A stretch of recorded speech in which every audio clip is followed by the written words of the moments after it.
Dear children, in this video, we are going to check if the given number is a rotating prime or not. So first of all, see what is a rotating prime.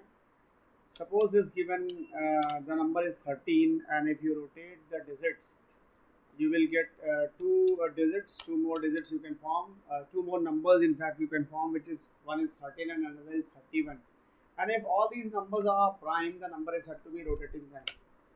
On the other hand, we can see another example. Suppose 113 is the number, and if you rotate the digits of the number, you will get 113 first, and then 131, and then you will get 311.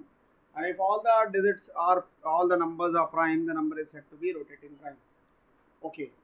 Now see how to do that. So first of all, we have imported this package for scanner class, and here after that we are going to declare some instance variable, and this is the instance variable int n. And after that, here this is the constructor. The constructor, what is the purpose of this? The purpose of this is to initialize this instance variable n. And here you can see that I have in the previous video also I have used the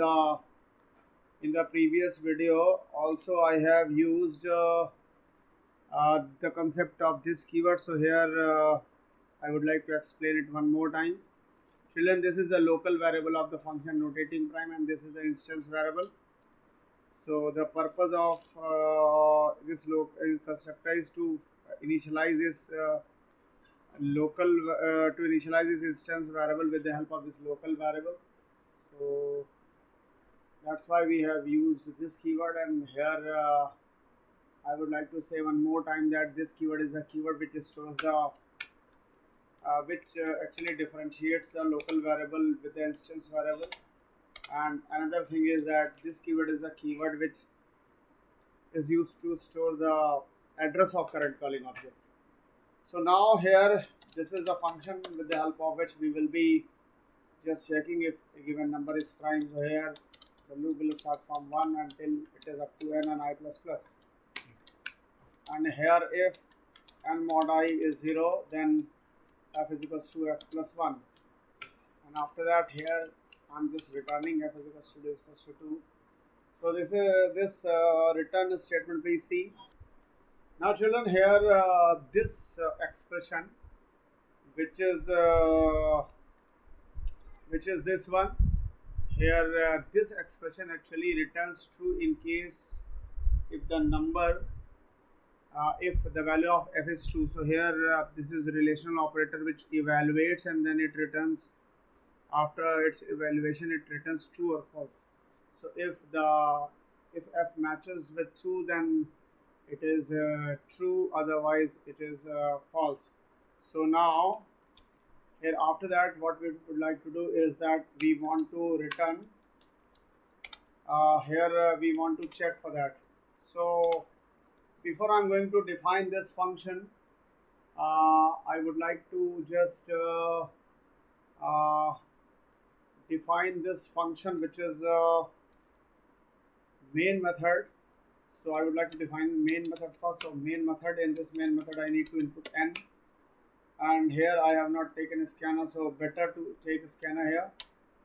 So scanner ss new scanner, and here system.in, and now enter number, which is n is ss dot next int, and now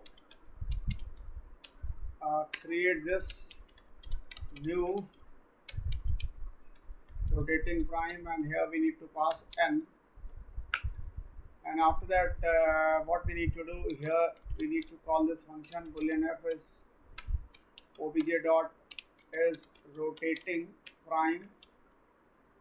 That is we need not to pass anything, because here it is not going to receive any parameter, and here we will be using the same instance variable which we have declared here. So if f the number is here we can just display the message rotating prime. Here we can display this. So here it is rotating prime, and else it is not rotating prime. So children, if you want to be a good programmer, you always think about the performance, or we can say efficiency of the CPU. So here few things you must understand, that here I want to declare few variables, and one variable is for the counting the digits, and one variable is just which will hold. First of all, let us see that how to rotate the number. What is the logic behind rotation of the number? So here, suppose the number is which is 113. So what is the logic behind is? The logic behind is that we must extract the last two digits, because as the number is having only 3 digits, so we must extract the last 2 digits, and then this first digit will get appended at the end of this extracted number. So here it will become 131, and in the next step what will happen, we will again extract these 2 digits, so it will become 31, and after that this will get appended at the end, so it will become 311. So this is how we can rotate. So how many times we need this rotation process? So we need the rotation process to be implemented thrice. So it means we need to count the number of digits. And how to extract the last digit? Suppose the total number of digits are 4 in any number. So if there are total 4 digits, that is, suppose the number is 9113. So in that case, we need to extract last 3 digits. It means for that we need 1000. The value 1000. If you divide this number by 1000, you will get 9. But if you modulus this number by 1000, you will get 113. And in that case, if you have got 113, and then the first digit will get appended at the end, so here it becomes 1139 in the next step after the rotation process. So here if the number is of 3 digits, then we need 100. So it depends on the total number of digits we have. So that's why we need to count the total number of digits. So here we need to count that. So okay, so we here what is needed is the thing which is needed is just to define a variable which will hold the copy of that. And here this, when this copy is 0, it is more than 0, then here copy is equals to copy by 10 and c is equals to c plus 1. This is what we have to do. So now from where that 100 or 1000 will come, it will come with the help of this statement, which is math.power10 comma c minus 1. This has come. So with the help of p, we will be doing the modulus and division process, so that we can extract the number part, and with the help of only this we will be able to append the first digit at the end. Okay, now the question is why we are doing this and when we have to do this. We are doing, listen children, if the number which you have entered is not prime, then no need to perform all these things. So here, and if you check before you are doing this process, so it will definitely save your save the efficiency of the PC or processor's time. It will save. So if not is prime, and here it is copy, and if it is not prime, then no need to do these things. Immediately return false, and if it is okay, then we will come here. So now the question is, after this process, what to do and how many times the rotation you will need. So here it is, from the loop will go from 1 to c, because c number of times this loop will go, and we need this rotation process to repeat c number of times. And here one more thing, we need a variable which is a here. and this variable is used to extract the first digit, or we can just declare this variable first in place of the name of the variable is first in place of that.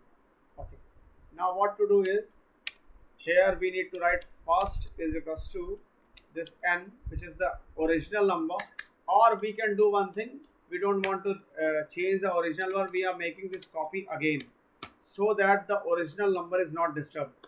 So here copy mod p the by p the first digit we have extracted. Okay, and after we have first extracted the first digit, here we will write copy is equals to copy mod p into 10 plus first. This will happen, and this is how every time rotation will happen. Now children, here what we are going to do here, after this here one statement we can write, if not is prime, which number? The number which we have got just now. If it is not prime, return false. And if successfully this loop terminates, it means all the rotations were prime numbers. So here finally we need to return true. So this is what the logic behind checking the rotating prime. So let's run it. So here this error has come. Okay, the class we have not closed, so here I have closed the class, and now suppose the number is 113. Now you see that it is a rotating prime. Yes, fine. Now here we want to check this logic again, and I want to explain it actually.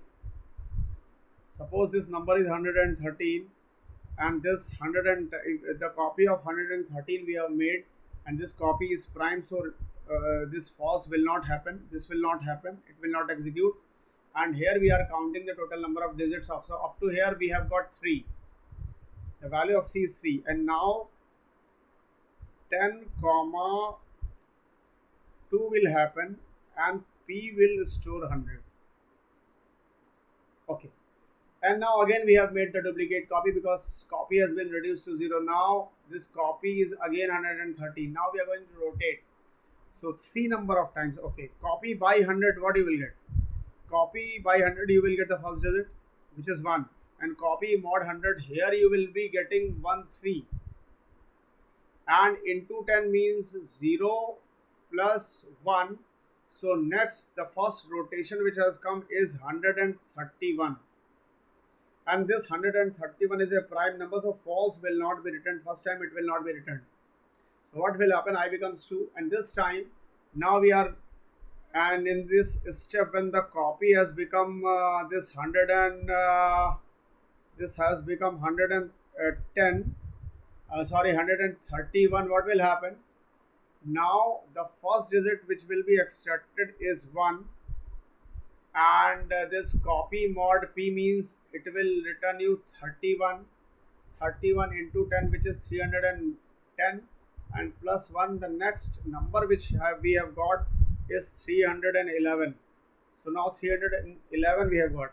So after that this 311 is still a prime number, so false value will not be returned and I will become 3. So now this time after rotation we will be getting 113, which is still a prime number. So here this is okay. So one more thing we can do, because last time we are getting the same number again, and earlier we have checked the same number. So this loop, in order to reduce the processing time of the CPU, better to write this loop till it is less than C, because finally we are getting this last time we are getting the original number again, and that original number we have already checked.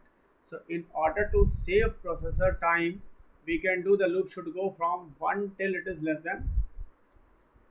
than C, because first rotation we have already got, and if there are 3 numbers, so 2 more rotations are left. So this is how we have done. And now so children, here one more thing is, suppose here I would like to test some more. Children, there is another number which is 11939. This is the number, and here it is a rotating prime. Fine.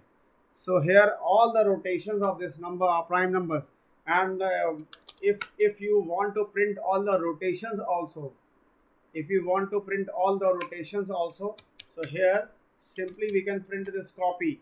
So rotations will also get printed on the screen. So here if it is 11939, and here the rotations are on the screen. So all the rotations we have got on the screen, and so it is a rotating prime. So children, I hope you people have enjoyed this concept, and I hope you have enjoyed this video. Thanks for watching.